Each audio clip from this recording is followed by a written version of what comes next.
So you kind of want to win a World at War map against 99 other players, but you for some reason refuse to really take the time to learn the game properly.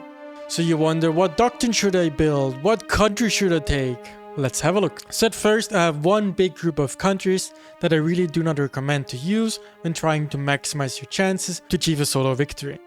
And that is especially heavy island nations. And the one big area where we have a lot of island nations is here in Australia and Southeast Asia. The problem is, of course, that you will need to play navy heavy in the early game to conquer your neighbors. And even though battleships and cruisers can be nice to farm with because they're all ranged, the big problem, of course, is that even if you take over your neighboring islands, you will eventually need a ground army to keep expanding on the continents. But whenever you are forced to fight on the ground, while you have half of your army in navy, life is just way more complicated than it needs to be. So all of these countries I would put in red, which means that they're harder or challenging or just bad countries for a solo victory. And then we have slightly different countries like Japan. It's potentially not as bad if you get off the jump to the mainland immediately and then you can expand there, building a ground army from the start. But it's still like this massive liability and problem to start with that other countries just don't have. So, it's more challenging. But to be honest, I think that Japan might be just red, because going over to the mainland is just such a big minus and it just slows you down and it's risky and it's just a mess. It's just a big minus that other countries don't have. And then with UK, it's pretty much the same thing. You need to cross the ocean and that's tricky. You probably want some navy, but if you go navy, then how do you beat Germany? And even if navy would allow you to theoretically beat Germany, it doesn't allow you to expand as fast as you need to be to actually go for a solo victory. Then let's continue with some good countries, South Argentina and South Africa. And these countries are of course good because they are in the corner, which means you can always keep pushing in the same direction, always to the north, and you will most likely not encounter battles where you have to fight extreme odds. You can always fight one or two people while not needing to worry about the rest. And most likely you don't need to worry about your coastline for navy until the extreme late game. So a classic corner start strategy, still very effective. And South Argentina is Axis and South Africa is allies. So also the doctrines you basically want to have in a game that is gonna go late game. So then you have France, you're in between everybody. England basically only has you to attack. Spain basically only has you to attack. Germany likes attacking you. Italy likes attacking you. It's just really rough. Then we have Sweden. Sweden is bad for a different reason because you don't really have that much space to expand. You basically only have Germany and Finland. Germany you have to cross the ocean. Then Finland is a 1v1 on quite slow terrain. And then if you are done with Finland, you have the same thing again, where you only have Arkhangelsk. And Arkhangelsk also has slow terrain. So, you're just gonna be very slow at expanding. And then Finland is basically the same thing. Probably you fight Sweden and then you're in the same spot. Oh, maybe I can attack Arkhangelsk. But it's just all very slow. And then when I keep looking at the Europe map, a country that I think is kind of curious is Greece. Greece must probably not be a very good country because you have a very exposed coastline, and when you want to expand north, you basically only have Yugoslavia. That can work or it doesn't. And then also what's funny is I always see Turkey players attack Greece. And my theory would be that the Turkish players love to play Turkey and they don't like Greece and then they attack Greece. I don't know. But granted, I also see Greece people attack Turkey, but it's kind of weird. There's the ocean between you. I just never see it working out. On the other hand, these three countries I kind of like, because these countries, they lie in the southeast of Europe and they usually can go by a little bit unnoticed. You are probably going to be able to conquer Germany or Poland or France when they are busy. So yeah, I think pretty decent.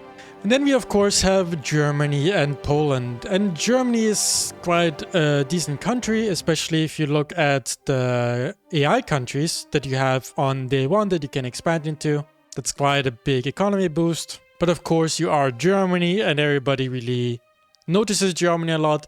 As Germany, you're a country that everybody at the same time wants to form coalitions with, but also wants to conquer. And Poland is slightly similar. You have to compete for AI a lot. You have the people pushing from the north. You have Germany who would like to attack you. You have people in the south. But I already had solo victories on both of these countries. Then Spain is a little bit bad, I think, because how are you going to expand? You don't really want to go south because you need to cross the ocean. And to the north, there's only France.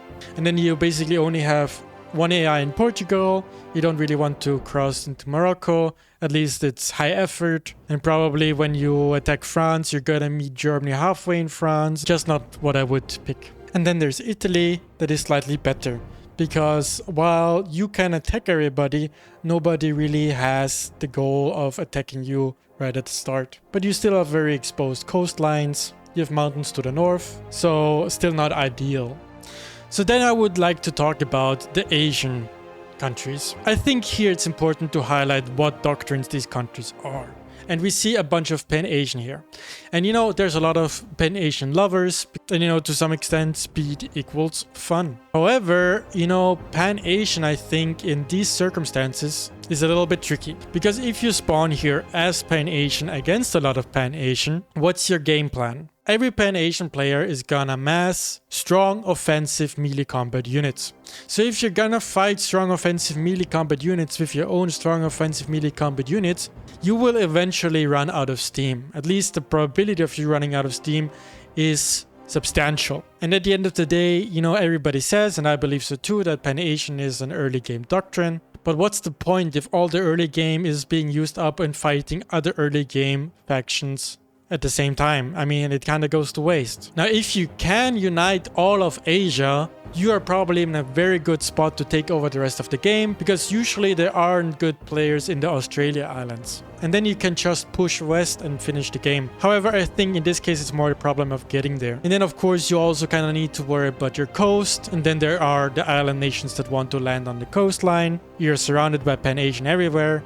It's just a huge mess, I think. So I would put all of these countries in red. The only two Pan-Asian countries that I like in this area are Xinjiang and Tibet, because they are so far to the west that you can maybe avoid the clusterfuck of Pan-Asian versus Pan-Asian, and you can use your speed to really blitz through the western countries.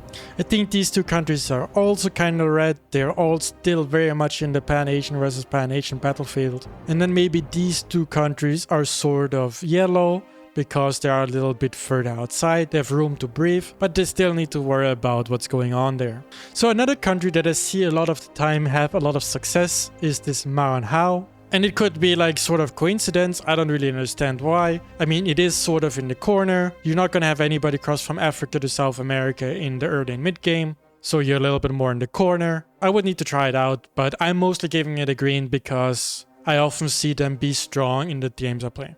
The North Argentina, I mean, probably yellow. If you can knock out South Argentina, you are in a good spot, right? But of course, South Argentina is gonna push you, almost guaranteed. And then we have a similar setup here in Mexico, where North Mexico can basically only be attacked by South Mexico. They're basically gonna duke it out.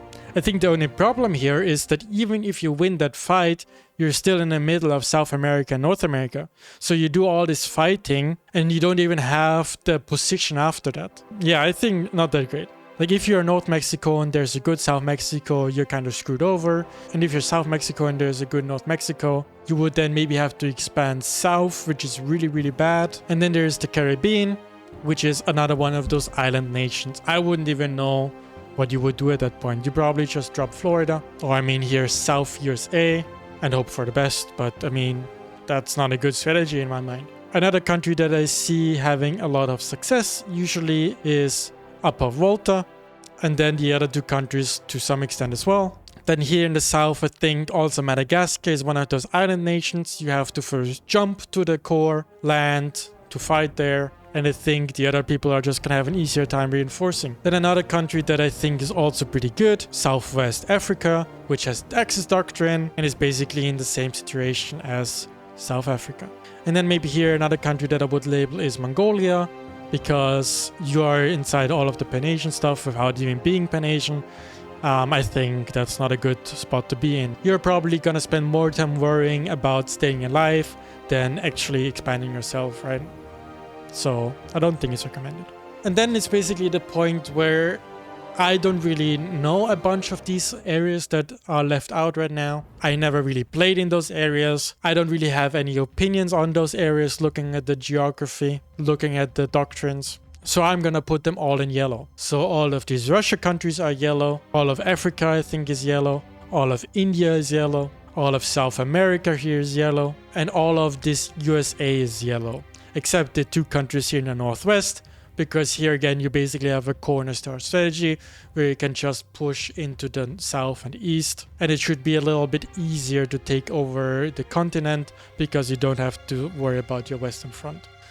So, and now I also put the whole of the Middle East in red because I really think that whatever country is gonna go through all the effort of fighting through the Middle East and then combining it, you're still gonna be left then being in the center of everybody in the mid game. And I also still changed Germany to green and changed the communist doctrines here to yellow. So now I have the 2 Axis doctrines here in green, and Axis is really next to allies, the thing we want to have in this late game wide open games. You're gonna have to cover a lot of distance. You have to play with late game armies, and I think Axis and allies are those doctrines that excel in that. But of course you can still make a bunch of arguments of what countries should be a little bit higher ranked or lower ranked. You can let me know in the comments. I'm sure the one thing that will freak out the most people is that everything here in the east is so red when people like to spawn there and like to play Pan-Asian, but yeah. And you know, I think if I would need to choose one country to play while my life depended on it, I think I would maybe choose Romania because, yeah, you know, Germany is still really good, but you're a little bit in the center. I mean, I don't think like with these countries here in the south of Africa, there's always the possibility that in the mid game you are in between a big South America and a big Asia, so you're still a little bit in the middle.